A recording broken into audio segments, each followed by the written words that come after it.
podcast is powered by Audio House Dublin. All good? Right, well, here we are finally after some commotion there. Episode 58 of the Sold Out podcast almost didn't happen.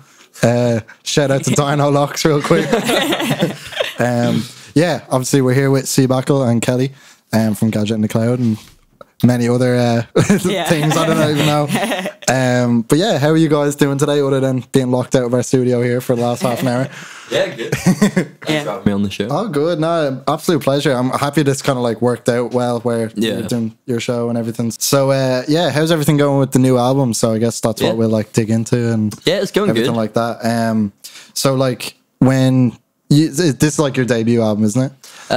More or less. I'd say like I've released like albums before, but it's more just a bunch of songs chucked together. I'd say this is like the first one that I've like I would consider like a concise, like thought out album sort of thing. So when you were making like Wisdom is Misery, was how was like the process different? Like touching on it there, like with chucking songs together rather than actually going in with like a sort of idea, I suppose. Yeah. Whenever I first started making it, I didn't really like think I was making an album or anything. It was just I was making songs that I was like enjoying making, and they all kind of fit into the same sound. It was all very like soul influenced. Yeah. So then it was like, I don't know, like 3 or 4 songs in. I think most of them have been cut now and replaced with different ones that I thought were better. But like I was like, well, I'm basically making an album by accident, so I might as well just actually sit down and properly start working on it. Yeah, that's sweet. And like, how long would you normally sort of spend? Because obviously, like, I'm more of like a hip hop head, so like, even though like obviously this album is like sort of like hip hop influence, would you say? Yeah. Because I was really enjoying it. It kind of reminded me of like the old school like Kanye beats and stuff, like, especially on some of them. Like, but like, how long would you sort of spend on a project like that? Obviously, it kind of always depends. But say with this one, for example, like, I think I started working on it in like December, and then I'm kind of thankful like it got delayed through the people that I'm signed to for like distribution deals. It got like delayed that way because they were just taking the piss with how long they were taking. Like free Uzi all over. Yeah, exactly. But yeah, thankfully because of that, I worked on other songs more. Like there's a song on it, Hurt and Misery, which I wasn't going to put in originally, that because it was delayed for so long, I had time to like sit down and work on that. Yeah. And then another song, You Cried, I like added more to it and it like made it sound better. So it was like kind of a blessing in disguise. But yeah, I've been working on it since probably like just before Christmas, I think. Yeah. That's sweet. Yeah. And I suppose like as we kind of touched on outside, the dreaded question of like your influences, and we'll just go through all the standard questions, I suppose. But I suppose like who would you kind of listen on a daily basis? What sort of maybe not even like sonically, but just sort of like even, you know, as influencers or whatever you want to use that term, like who kind of like catches your attention? I don't know, like a lot of different stuff. Like I was kind of raised on hip hop, and like my dad very into house music, like growing up, and had decks and things. So I was always like, did that DJ or? Yeah, he did actually. Whenever like years ago, I saw that photo you put up recently of. Was it your dad? Nah, it's my dad's friend, but that was my old house. That was the decks, And so, you're just sat there vibing out to the music. Yeah, so it was sort of listening to that, and then my mum is into like, I don't know, a lot of different stuff, but like Elvis and things like that. So I kind of grew up listening to a lot of different stuff, but I always loved hip hop, like from whenever I could first listen to music. So I just sort of knew I wanted to make hip hop whenever I decided I want to start making music. Yeah. And like, would you obviously like, you wouldn't like categorize it though, obviously as like hip hop, even though obviously you were tweeting like the last few weeks, like just anyone who wants to jump on a beat and stuff, you had some there. Like, do you have any like aspirations to sort of work in like a traditional like sort of hip hop sense or? Yeah, well, I think a lot of the stuff that I made originally was very much like boom bap hip hop sort of stuff, but that album that I've just released, Wisdom is Misery, especially, I've gone for more of a sort of sound where it can like stand on its own, as opposed to like like I love hip hop instrumentals, but I feel like sometimes they don't stand well on their own, like in an album format. So I thought, especially with this album, I had to make songs that didn't need a rapper over them to sound good, obviously, essentially. Touching on that, I suppose, what maybe like everyone here, what are like some of your favorite like beats of all time? Tough one. Because that is tough. Yeah, I was saying earlier on the radio show, the song that made me decide to start making beats was "Tears" by Wu-Tang. Really? Yeah, I don't know what it was. I like love that song. Yeah. And I was like, I didn't understand how sampling worked. Yeah. And in terms, it was like, how is this woman like singing, but she's obviously not in Wu-Tang. I like, didn't understand it really. Yeah. So then I looked at, I think there was like a YouTube video or something that explained like how they made that. Yeah. And yeah, just from then I was like, Yeah. just realized it was like kind of simple, not simple, but like it's not like rocket science to start, even though you're crap from the beginning. It's it's easy to start and work on things. Yeah.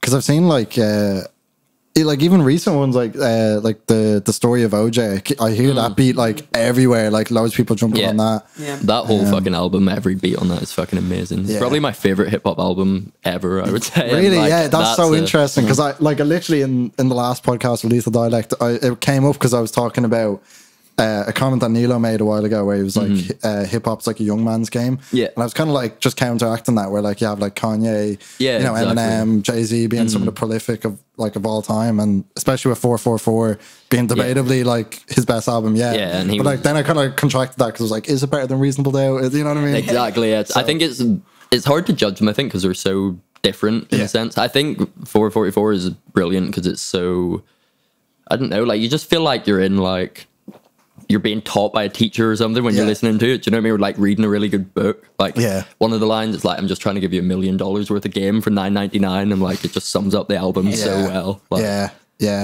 even like old school beats like the Book of War. That was the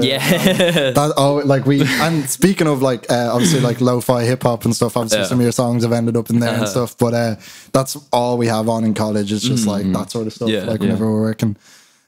What do you think, Kelly? Any like favorite beats? I think the first time I was like proper aware of the beat on something was "The World Is Yours" by Nas. And like the instrumental on that, I just was like proper taking, because you know when you first start listening to hip hop, like you are thinking about like the vocals or the rapping or whatever when you first get into it. But that was the first time I was like really taken aback by something. And I remember because obviously at the time, like I was a bit like, it was a good few years before me or whatever, so it was a completely different sound to what I was used to.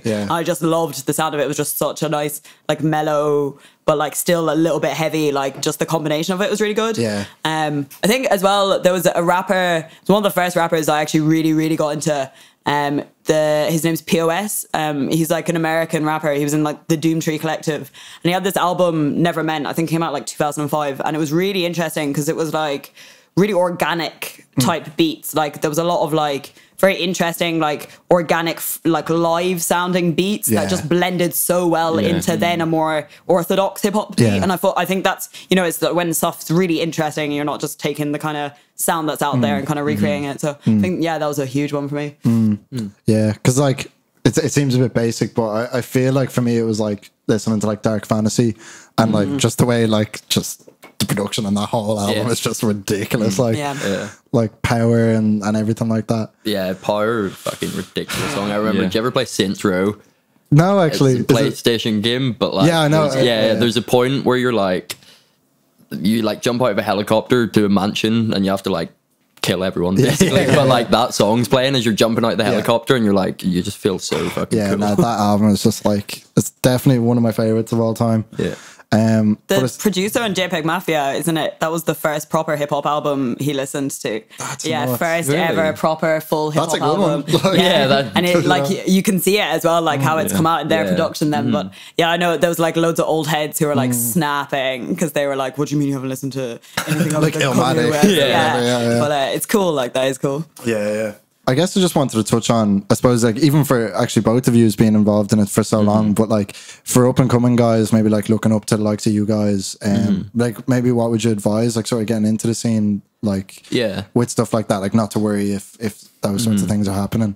Yeah, I would say, I don't know, like especially nowadays, starting out, being independent is so doable because I don't know, like if you get to a point where you're making stuff and it's class and you're networking, you don't need like label backing at the beginning, especially like you don't need people to release your, like you can do all of that yourself as long as you're making good music and you know how to network yourself. I think those are the two most important things. But yeah, for people like starting out, I would say the best advice would just be to get good at what you do and make friends along the way. You don't know like where you end up. Do you know what I mean? It's good to make sure that you're making friends and not making enemies. And like, yeah. Because most of this music stuff, I suppose you'd say, is like who you know a lot of the times as well. Yeah. So I guess like they are putting you in contact with like who you need to like be talking to and all this stuff. But it is like interesting seeing like the change in the last few years, especially with like Spotify and stuff. We touched on it there with some of your songs being like put in like lo-fi hip hop and like different playlists and stuff like that. How like viable do you see that like long term? Because we were talking about this last week as well. It's like obviously like with the album being out, I feel like it's important for more artists to like drop those like long form projects rather than like, because we were saying basically like the constant singles released that end up in a playlist, but then they're gone sort of a week later. Exactly. Essentially. Yeah. You know? I think Mavfield were talking about that as well. Like singles versus albums, like which does better for an artist. But I think it really depends. Yeah. Don't you think? I definitely think it gets to a point where, I don't know, but nowadays I think starting out singles are definitely better, but it gets to a point where if you're good at what you do, it's good to release an album, I think, because it's like it'll have more of an impact than say like, oh, you released a single that got put in a playlist. It's like it has a lot of plays maybe, but like that's not going to matter when Spotify isn't the cool thing to upload to anymore. Do you know what I mean? Yeah. Whereas that album that you made that resonated with people will stay long past whatever. If you do it right, do you know what I mean? It'll stay long past like Spotify or Apple Music or whatever.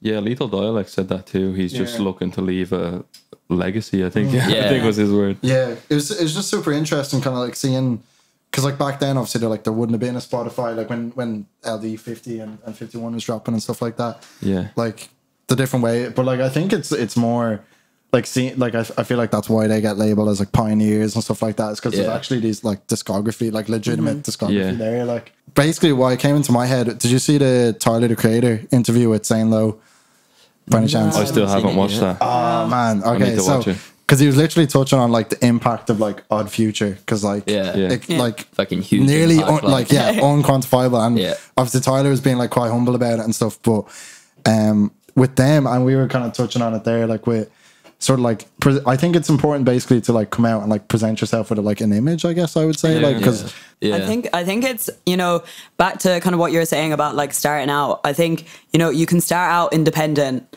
and that's like a great way to go about it. Like, don't get yourself caught up in labels or struggling like that, but treat yourself like you are on a label. Like act as if an artist on a label would be acting, and you wouldn't just be releasing like 20 singles over the space of like 3 years. You'd do, you know, build your ground with the singles and then start working on a long, you know, release. Because it doesn't, like, singles are great in terms of introduction, but like it doesn't make a fan. Like it makes someone who hears you on a playlist might not fast forward on the playlist, but it doesn't make a fan, because if I'm really into your music and I go and seek you out and there's just 3 singles, like, and it's also a test of whether you're a good artist, I think, like in terms of, because it's easy enough, like, well, not easy enough, but like I think it's doable to release a set of singles that are all enjoyable singles, because if there's like 2-3 months between them, it doesn't really matter if there's much progress between those singles, because people won't remember the last single that well, or like, whereas you really have to show who you are as an artist and that you can do different things and that you can make someone stay listening if it's at least like a 5-track release, or do you know? So I think it is important for making an artist as opposed to just kind of, you know, introducing you, I suppose. Yeah, to touch on what you were saying about EPs as well, like they can have a good impact. I found, like, as we were saying, singles have a good impact for like playlists and things, but I did at the start of last year like a monthly EP for like 3 or 4 months, and it didn't get like picked up well, like playlist wise, in comparison to like singles, which is bad. Like, in, do you know what I mean? At the time you're like, it's bad or whatever, but looking back, like I became so much better at producing by doing that, because I set myself the goal of doing monthly EPs. So it's like, again, as we were saying, like in the long run you're not going to be like, oh thank fuck I was on this playlist, when in comparison to like, do you know what I mean? You might not have got as many plays, but you became a lot better at producing through working on it. Yeah, no, that's solid. I just feel like at the moment there might be like just a little bit like too much like faith put in like the Spotify playlist. Like they're just seen as this like ultimate goal almost at the moment or something. Like, it's just, I know it's a bit funny because kind of like just wait, like you know, you see the impact of like a Daily Daydreams or something, and that just catapulted someone like Kojak. You know what I mean? Yeah, I think the strategy with singles is just the consistency of it and keeping people engaged. Yeah. But I feel if you do it the right way with an album, like you can get several videos out of that and release them like 100%. sequentially after that. Singles should be tasters. Yeah. Like they should be the like getting you excited for the like, but not just continuing like building hype. Oh, I'm never gonna release an album. Yeah. Do you know? Yeah. Do you know what? I think there was a quote from Logic. That was Logic. Yeah, you're gonna fucking kill me for saying Logic. But he said releasing singles is like releasing a trailer for a movie that you haven't filmed yet, or something like that. Sound Under Pressure.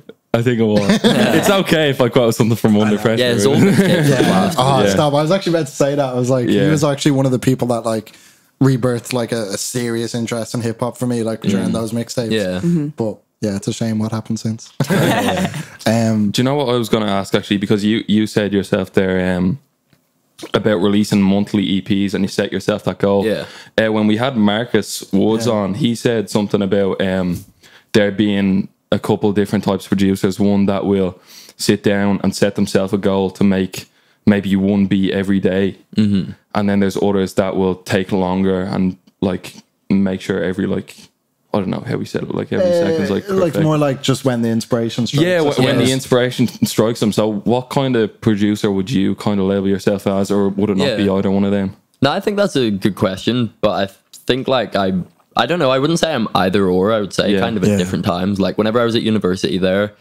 in like the downtime, whenever you don't have like loads of assignments to do and you can just either like fuck about and drink loads, or I got really productive and made a beat a day.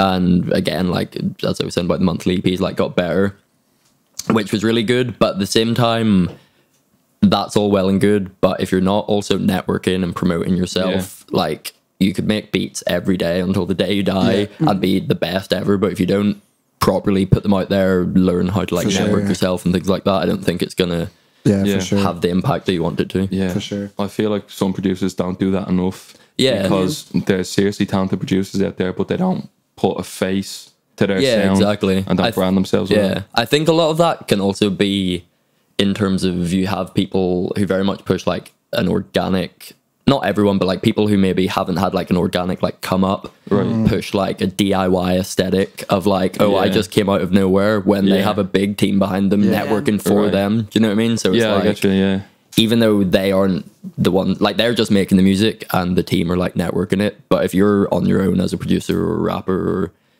things like that, and you're not networking yourself, that's potentially why there isn't the same impact that you're getting in comparison. I think the Spotify thing actually adds to that super as well, because people, I think a lot of the time don't do the background work of like the networking, the going to the events, the joining in on the music scene, because they're like, well, that got me like 100 plays, but if I get on a Spotify playlist, I'm going to get like 50,000 plays. Yeah, so I don't need to. It's kind of like people are like, this is it. Like the grail is going to happen to me tomorrow. And when I release my next song, then I'll be a celebrity. So that's what, like, that's where the problem is, because people just think it's going to just appear because of Spotify. And you know, it's annoying because it's like, because of people doing that organic thing, you have, or people saying that like they had this organic rise to fame or whatever, like because of that, now when people actually have like a direct way that they think does that, like they're just leaning on that, like so now Spotify gives us the roadmap to how you get famous, but like it doesn't at all, but you know.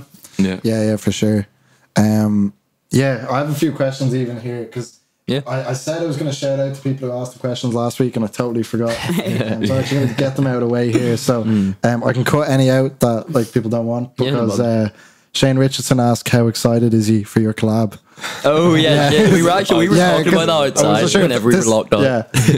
I sent, I can't even remember, I think I sent like a lot of beats to him, because I had loads of beats I was Would they be on. like unreleased beats, or some of the ones that you released without? I think basically I just had like this massive pack of like 50 beats that I'd had sitting around. Some of them, I think like a few of them I've released, but the vast majority of them were just things, whenever I said about like making a beat a day at uni, like I hadn't really done anything with them, because I didn't at the time. I wasn't thinking like, okay, you need to put these out there. I just made them and then didn't do anything with them.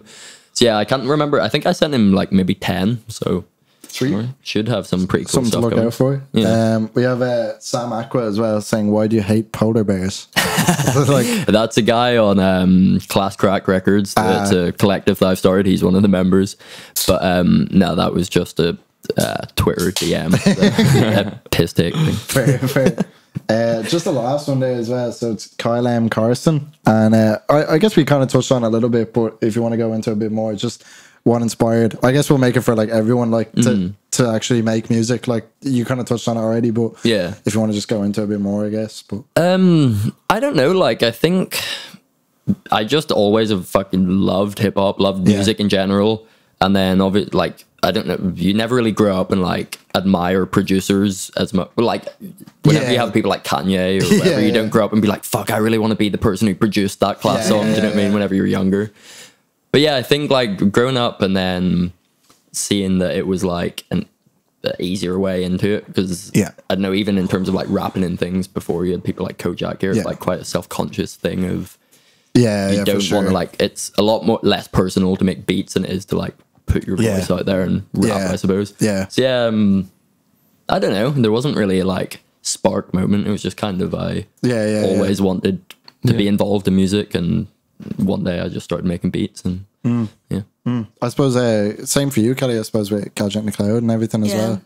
I think I was just doing music journalism for like ages and ages. I was constantly around gigs and music and stuff. And it was like something I was in love with. But then I didn't really think of myself as like musical in any way. Just I didn't like do any music classes. I was gonna say, did you do music in school? Nah, like I never did nothing like that. And so then I was like 19 when I like first touched anything. Like I had an acoustic guitar and I did covers of Paramore songs when I was like 12, but like that was bad.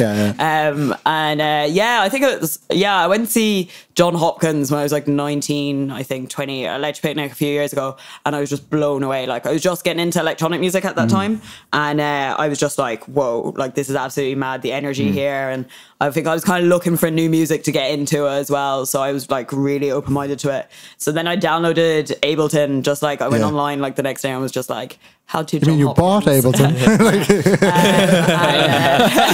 Bought it very legally. The most legally.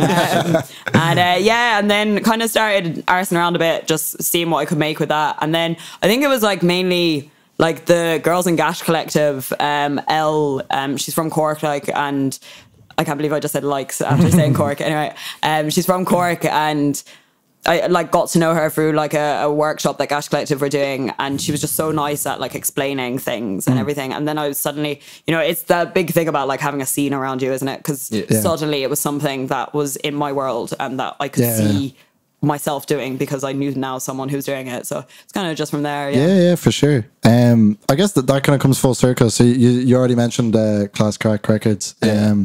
I like just saying, like, with that, actually, like, sort of having like a collective around you, like, was that like an important step for you, like when you launched that? Or I don't know, like I just always wanted to start a collective. Like my main thing for it, like there's members from it that are from like Australia and England and stuff, but originally I wanted to start a collective because as I was saying earlier about being like self-conscious about like rapping or something, like there's so many people that I know that are fucking amazing at what they do. But especially being from like a small town in Ireland or whatever, it's like they're very self-conscious and they don't realize like there might be like somebody who's doing stuff and they're really cocky, but their stuff's not that good. There's people I know who make like amazing shit, but are self-conscious about it. So basically, that was the point that I wanted to do with the collective, was just get all the very talented people I know together and just make a collective with them. Because it's something that like obviously a lot of people seem to be doing it in like Dublin and Ireland right now overall, but like it definitely does seem like a good way to just like, because there isn't like obviously too much of like an infrastructure here that we're always talking about, but I think it is important just to have like a peer group just to bounce off and like someone you can kind of trust and like show some stuff to and everything like that. I suppose like early on with both of you, was there anyone that like you'd kind of like go to, or like any mentors or anything like that you could show early stuff to? Yeah, there's a guy I was showing you. Do you know that video? The guy that was rapping, Obi-Wan. It's weird, like he's massive now in that whole Spotify scene. Like he's worked with a guy, Philanthrope. They just released an album who's like a massive like producer. He does, you know, like Chill Hop. I don't know if you know Chill No, Hop. no, but They're like a really big like lo-fi channel and albums and stuff. But he like curates a lot of their stuff and he's part of them. But yeah, like we both have known each other since we both started like 6 years ago. That's Whenever nuts, yeah. like whenever neither of us had like any following. Yeah. And he's like a few years older. I think he's like 24, 25. So he's always been like a few steps ahead of what I'm doing in terms of like progression. So he's always, I've always seen him as sort of like a big brother in that sense of like people I can come to for advice and like, feedback and stuff like that. yeah. That's sick, yeah. Did Kelly you the same? Yeah, pretty much kind of like Gash Collective and L and stuff. Like I remember before my first ever live gig, someone asked me, did I have a Focusrite sound card? And I was like, what the fuck is that? Do you know what that is? I don't know. Can you even call it a sound? Whatever, Did they like mean the an thing. interface? Yeah, an interface. So like, but I think the word that was used to me was sound card or something. And I was like, people say, Eric said that to me. I'm just like, I literally was like, what the fuck is that? And I messaged Elle like the day before the gig, just being like, can you explain what that is to me? And like frantically, so her and like Gash Collective in as a whole are really great. It's so nice having like a group around, even outside of like, does something sound good? It's like, how much are we being paid for this gig? Because like that information isn't really freely available. I think like, people are quite competitive and stuff like that. And so it's amazing having that group where you can be like, I just made a mix here. What do you think? Or, you know, am I being underpaid and stuff like that? So, and then, aside from that, I suppose the Sesh FM lads, James O'Connell, Number Theory would be like the first person I go to with like every song. He's fantastic. So. Yeah, he's class. Yeah. He was on that Class Craic beat tape that we released a few months ago. Yeah, he's my like absolute best friend. He's such a nice lad. That's savage. Yeah, and it, like, so do you have any plans for like sort of like any like live sets or tours or videos and stuff with the album and stuff? Have you thought of that? Yeah, I did a live set actually a few days ago in Kelly's in Portrush. Is like my hometown. It's like a club. I thought you were going to say her house. No, We've been together for 3 days. But yeah, I did that, and then I'm moving to Edinburgh in a few months. So whenever I go there, I'm gonna probably focus on doing live shows and things. But then one of the guys in the Class Craic Collective called Lacuna, he does like wedding videos, like that's his job, and he's fucking unbelievable at doing videos. Like even he released, like he raps as well. He did just like quick video for one of his songs recently, and it was amazing. It was just like a one shot take and it looked fucking class. But yeah, basically we have plans for like some Class Craic videos, but then also like some stuff I think for my album I'll be doing videos for as well. Yeah. I think it's kind of difficult though. Like it's a lot easier if you're a rapper. I was going to say, I guess you have to go more concept driven, but that could be pretty cool. Exactly. Like, and I think a lot of the time that's the sort of stuff that people resonate with. Like earlier we were talking about things like, you know, like the lo-fi video or the lo-fi songs with like the Simpsons aesthetic. Do you know what I mean? Things like that where people, because they can just put it on in the background and like chill to it. Yeah. What was I thinking? Like even like a lot of the, like as you said there, a lot of the bigger music videos now are kind of going that way. Like if you watch like an A$AP Rocky music video, it's well, sometimes it is, but it's not always kind of like a fast car and loads of girls anymore. You know what I mean? Exactly. Like I still think like the LSD video is insane. Like there's a few fucking just insane videos from them. What's the one? Is it A$AP Forever? A$AP Forever is the one where the camera's just gone. That's fucking amazing. Nuts, like. The bit at the end of LSD where it goes into Excuse Me, do you know, where he's just rapping into the broken mirror. Fucking like a class. I still don't know how they've shot that, because would the camera not be... It must have just been one of those where, I don't know, like camera angles. I don't know how they do that shit. Invisible camera. You can afford it. It's A$AP. Free A$AP, actually. Free A$AP. We got it's it free. now. That's Nuts. good. Didn't even touch on that, actually. But there's definitely some interesting stuff that you can do with videos for electronic music. Like, exactly. Do you listen to any of the Brain Feeder lads, like Lapalux or Igloo Ghost or anyone? A little bit of Igloo Ghost. His videos are like, his visuals are weird, but like class. They're weird, like, but they definitely fit the music. They stand out as well. Like you know it's him as soon as you see his video. Like what sort of stuff is it? It's man. Do you listen to Igloo Ghost? Yeah. He's actually Irish. He's from up north. Is he? Is he Irish? He is Irish, actually. He? Crazy. He might be living over in the UK, but I think he lives. It's really experimental electronic music, and he uses kind of like really like high pitched kind of chopped vocal samples and stuff, and it sounds nearly like childish, but kind of, I don't know, it's really It's really hard to put but some of the tunes are like really hardcore, like he'd be class to see live, I think. Yeah, He'd be definitely. mental. He posted a tweet last year because I just really gotten into him and he was all I was listening to, and he posted a tweet being like, "Oh, I'm so sick of the fact that all my fans are graphic design vegan students or something," and I was just like, "Oh my god, I feel so cool now." That's you. That is literally me, and you are all I'm listening to. I'm so sorry, Ashley Ghost. Yeah, I was going to ask a bit more about the album, because obviously there's it's a very consistent sound on it. So where did that kind of soul influence come from across the album? Again, like as I was saying earlier, it was kind of by accident in terms of like the sound originally. Like I think the first one I made was like Can't Stay Away From You, which is like the housey, the sort of like houseier one with the vocal sample. Some banger. I was going to say that's my favorite tune. Yeah, so I think that was the first one I made, and then from there, I don't know, like I just love chopping soul samples. Like it's just so like cathartic. Like it's just, I don't know, it's just something about it that's just so nice to do. Yeah, there's one song on It's Hurt and Misery. Yeah, so that nearly sounds like just a sample which is being pitched up. But what have you actually done to that? I pitched it up, and then because one of the things that's kind of annoying about soul samples sometimes is whenever the drums are very distinct already, it's hard, like you can't put your own spin on the drums, so you can't you have to just sort of like sidechain your own drums I get you to that, and like add your own bass or whatever, do you know what I mean? So you can't, there's some stuff that like I'd love to do more to and be more experimental, but you're kind of stuck in the actual structure of the song. But I still think it worked well. I was saying earlier, actually, I made that on an airplane. Really? Like, But that's another one. I wasn't going to put that on the album. And then, I think I finished it up like, as I said, whenever the album was delayed, I was like, fuck it, I'll just finish up. Which I'm quite happy, I'm glad, because I think it fits in more than the other song that I had in before.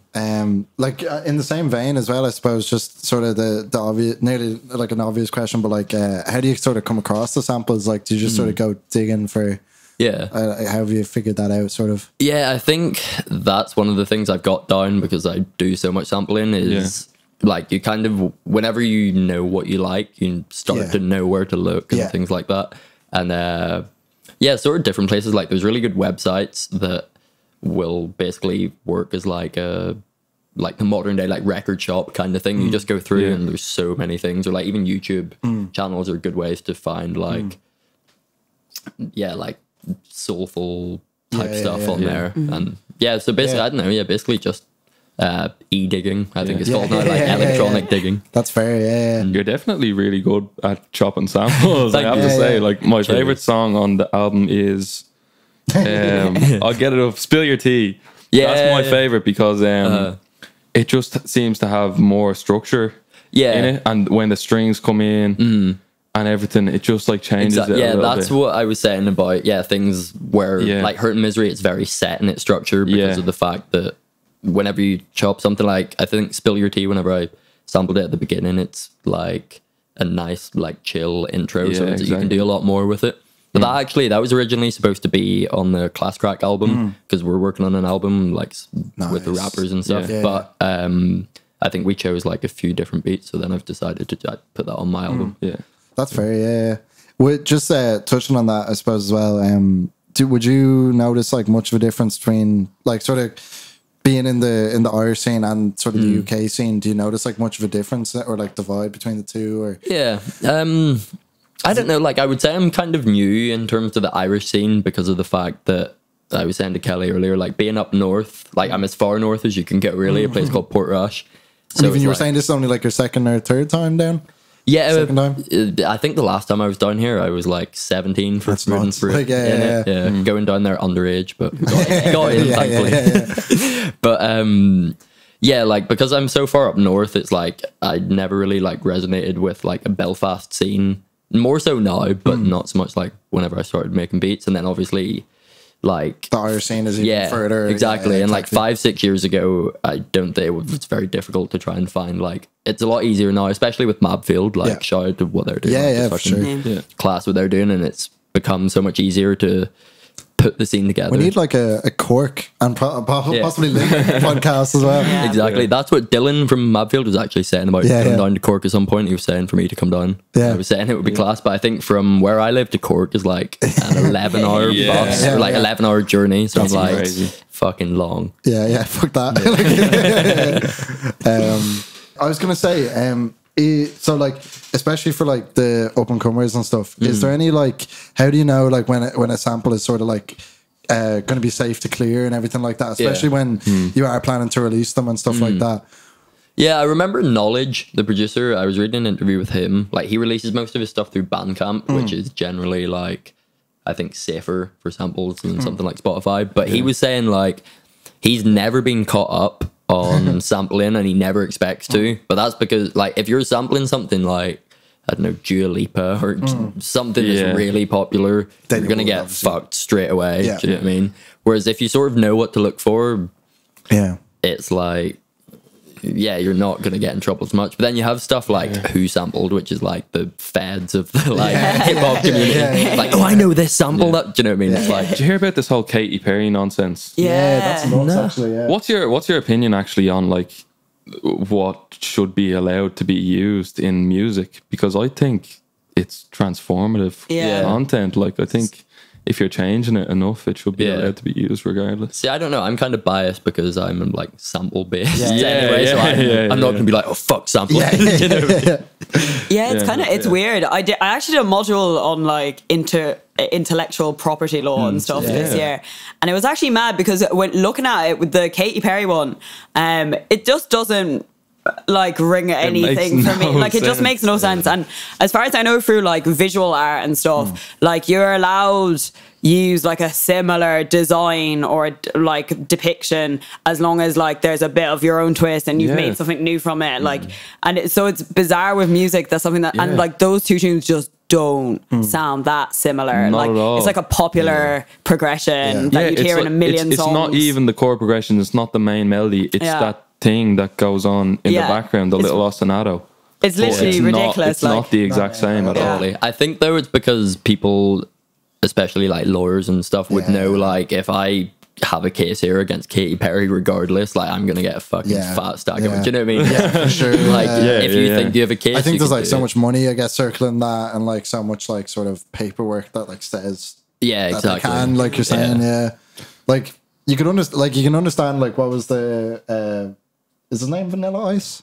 Is that the one? Like, the rapper from like like 80s. you could understand that one, like the Ice Ice Baby beat, but you know, like not like that sort of stuff. Like, it's crazy. It also just feels like stupid, like in terms of like how music is made.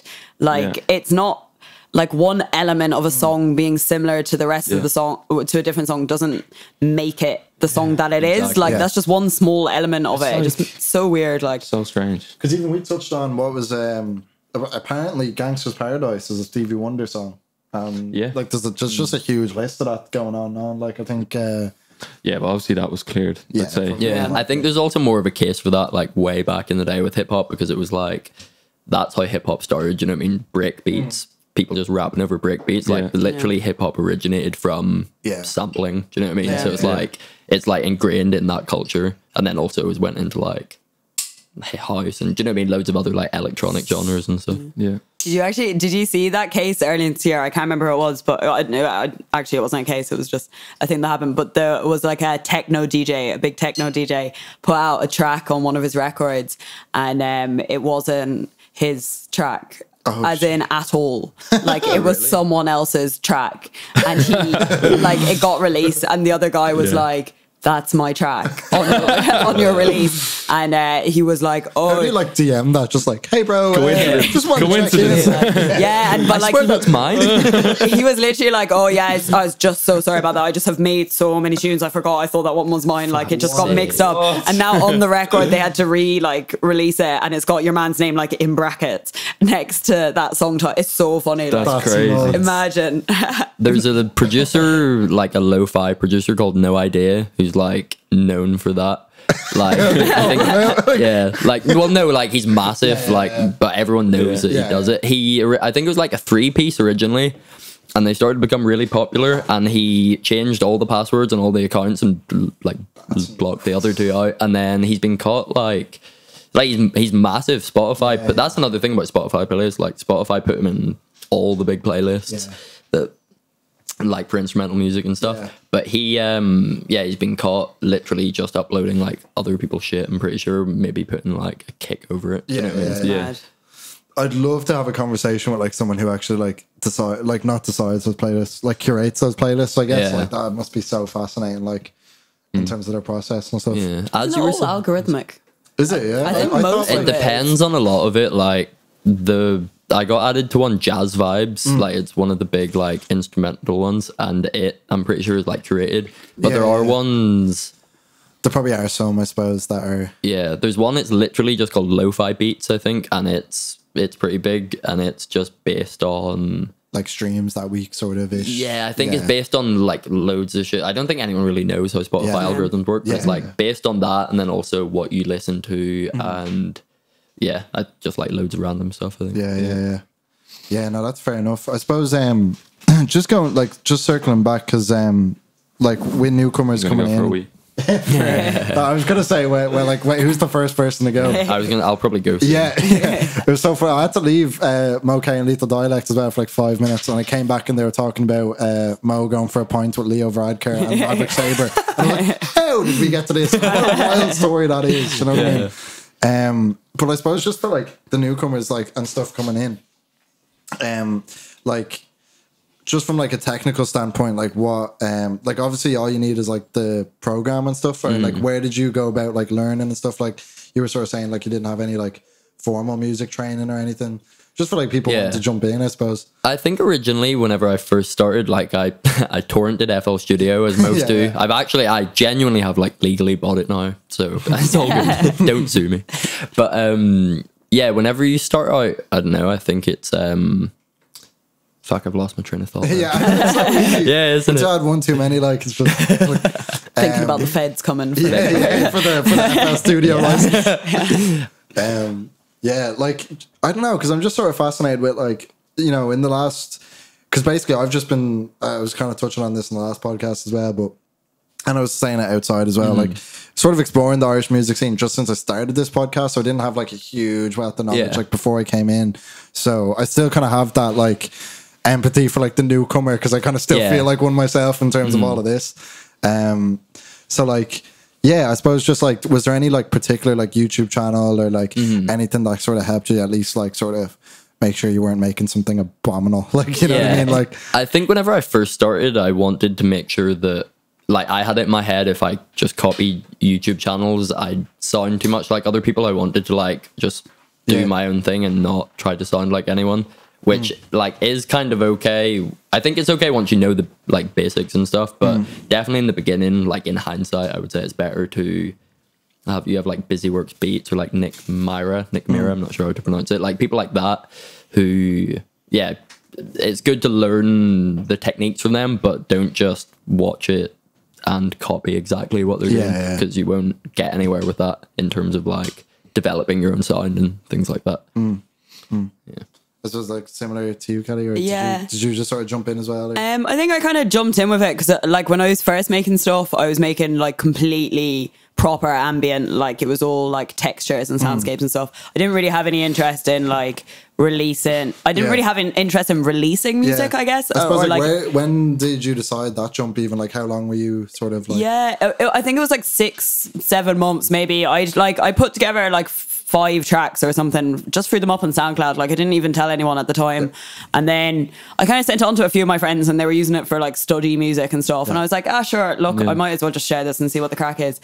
And then it was just then as I was getting more into it, I found like with making music, it was just about like teaching yourself on the fly. Like kind of a similar thing with like looking at YouTube videos and stuff. I find them very like stressful because I'm just like, what if I'm gonna make the exact same tune that you make? And I actually watched that before because I remember like trying to make like a boom bap beat. Like when I first got started, it was just after I stopped doing completely ambient, and I was like, maybe I'll make some boom bap. And I watched like a YouTube tutorial on how to make boom bap, and I like made some, and then I was just like, what if I accidentally release this? And like, what if I get sued by this YouTube channel and like I don't sound like anything? So I kind of step back from that sort of stuff. I think a lot of it is like trying as you go and like seeing what sound meets you, because I think the risk with YouTube tutorials and stuff like that is they're all very genre specific. Yeah, and I feel like there's a lot of shit out there as well. Massively, like false who's information teaching you? as Like, well. yeah, and that's the thing. Like, who's teaching you? Like, are their tunes great? Because like a lot of the time, they're not. And I think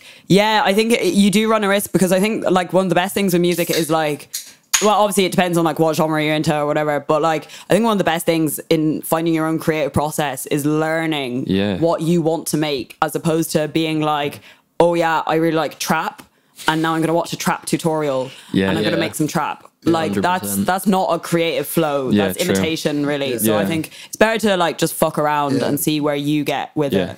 I suppose though at the very beginning, whenever you don't know, say for example, if you don't have any like music training, you don't know anything, it maybe is easier to, if you like Travis Scott, like look up Travis Scott type beat, copy it, and then sort of contradicting what I said, like not copy stuff, but sort of learn the basics that way, if that's what works. I don't know, I'd just say whatever works best. Like if that works better for you, to do it that way. I think a big one is building songs you like.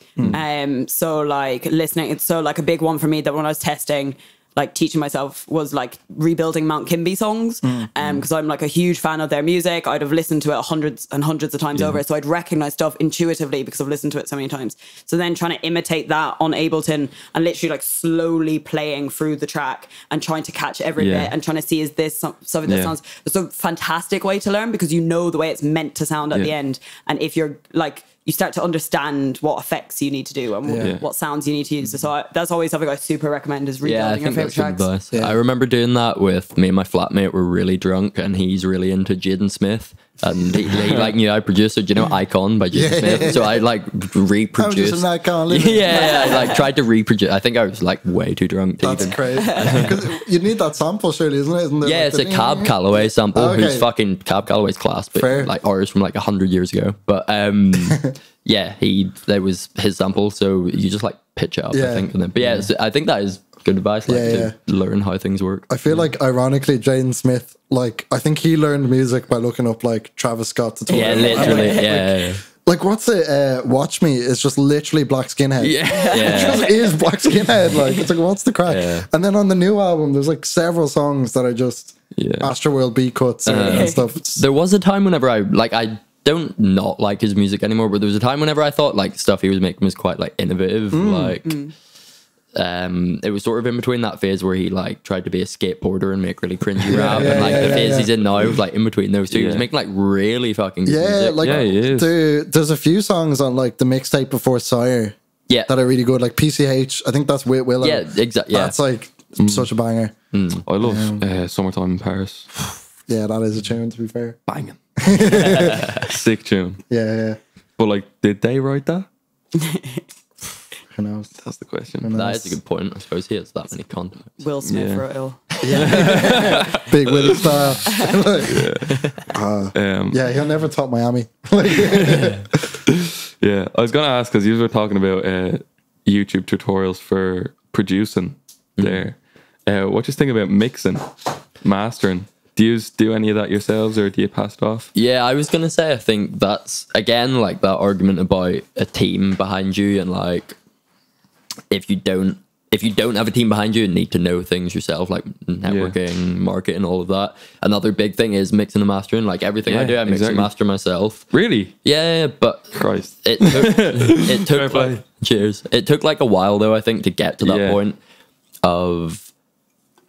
I don't know, like it was a while where I was trying to learn all this complicated stuff in terms of mixing and mastering, but then if you just sort of, again, as you were saying, like with Mount Kimby and stuff, if you learn what sounds good, how to do it, and then implement the things that sound good to your own music that you like, as opposed to thinking, I have to learn 500 different cool effects and all this really over the top like production, like mastering skills, like they're cool to use, but do you know what I mean? They might not apply to your music Yeah. all of the time. So it's just whatever really works for you, your own sound. Yeah, that's true. And I feel like definitely on the YouTube tutorials, you'll probably find even more shit for mixing and mastering than you will for the production. Yeah, I do find it's kind of good in terms of like mixing and mastering, like YouTube tutorials. Not all of them, obviously, but like, there are some really good ones. Like BusyWorks Beats is quite good for like basic like implementing things. Like that's what I first started to use whenever I first was looking at like mixing and mastering. So I'd say just from there, like it's tough because I feel it's like you can learn everything you can about like the technical side of things. Like you can know the ins and outs of like compressors, equalizers, how the fucking software works. Like, but it'll still take you about a decade to like figure out what sounds perfect. You know exactly. What I mean? Yeah, it's tough. I think that's such a great point with tutorials and stuff about production is, you know, when you start from scratch and you're watching like a course on Skillshare that has like 40 videos in the series teaching you from basic to pro on production, but like it depending on what type of music you're interested in making, like most of that stuff isn't going to be like relevant to you. Like there's a lot of stuff on Ableton I've been using for like 4 years now. There's loads of stuff I'll never touch and I have no interest in ever touching because it's not relevant to what I'm making. And I think a little bit of a problem with some of the production courses as well is I think that a lot of them are built around the EDM and stuff, and so that's a lot of the stuff that's like prioritized is like the EDM flavors of stuff, but like I'm not, I don't, and will never make exactly. So yeah, fair. Sad reacts in the chat. I was thinking just really quickly, more so I suppose for you, Kelly, like because I know outside of music as well, obviously you do a bit of writing, bit of graphic design, everything. Which sort of like as a creative process did you get into first, and do you think that influenced the rest or at all? Or so writing was definitely writing's been kind of the thing for me since I was like 14 years old. I started doing music journalism then, and that's nuts. What like started it? I just got like really nerdy into music. I started buying like Kerrang and Enemy and Rock Sounds. So sick. Every issue of Upset. I have like a full like crate of them at home. That's nuts. Yeah, and so I got really mad into them, and then I started finding like the online ones because I was like seeking more content, and went on. I remember there was a website called Sputnik Music where you could like submit user reviews. I submit one of a British band called Lower Than Atlantis, who are like a pop punk but slightly heavier band back in the day, and I posted that and I got some nice comments. So then I just started like hounding some other websites and asked them could I write for them, because I just loved it. And I suppose I didn't really have any friends as well. Full stop. No, I didn't have any friends really who like listened to the same music and stuff, and like I was the weird emo, so like it was nice having people to chat about that stuff with. So I guess, you know, it just got me close to to music in a way that I just didn't have in like my non-internet life. So then that just stayed with me for so long. Then I think writing it's I did an English degree as my undergrad and stuff, so because I thought that journalism was going to be a career that could pay me money, but I realized I was wrong. So you went to music and stuff. Another thing that would pay everything. I went to music and design, the other two most bankable ones. Great. You learn from it then. I'll keep on doing if you do every single career path that isn't profitable, at least one of them has to be someone. Eventually. Sponsor us. Do you just watch anything on Netflix? We used to do that. There's actually a good show on Netflix at the minute called Easy. I don't know if Easy. It's really, really good. It's like, it's kind of weird at first whenever you watch it. It's like hard to get around because each episode is like a completely different story. So like the first episode you watch and then the second episode is like a completely different sort of person. like Black Mirror-ish.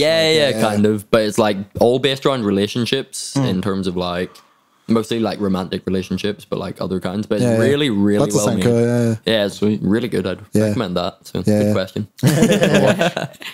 Keep them going. Yourself? I started and finished Derry Girls finally last week. Nice show. I keep hearing about this. I haven't seen it. It's so fucking really good, so class. So the only one. It is. It's pretty funny. Yeah. Damn. It leaves you kind of like a happy, glowy feeling after each episode as well. It's really wholesome. So Yeah. No, I guess we'll wrap it up there. Thanks for coming down, guys. I don't bother. Yeah. Check out all your stuff will be in the description. Is there anything you want to shout out? Any upcoming gigs or anything dropping for either of yous? I'd go first. I'm DJing down in Cork this week on Sunday with the Cutting Heads Collective. So it's going to be one of the summer parties that's in the Vicarstown in Cork. And then next week I'm playing Fela Negrina down in Limerick. And it's a free thing. So there's so many class acts on the lineup. There's like Bleeding Heart Pigeons, Maya Sophia, just loads of great stuff. And then the week after I'm playing a double headliner with Maya Sophia in Tango in town, and tickets are only €10. Nice. On the Thursday after that, so definitely come along to that. The event went up earlier today, and if you all come along, maybe I'll get famous. So sick. Savage, and yourself, Mr. Cbakl. Album out now. Album out. Yeah.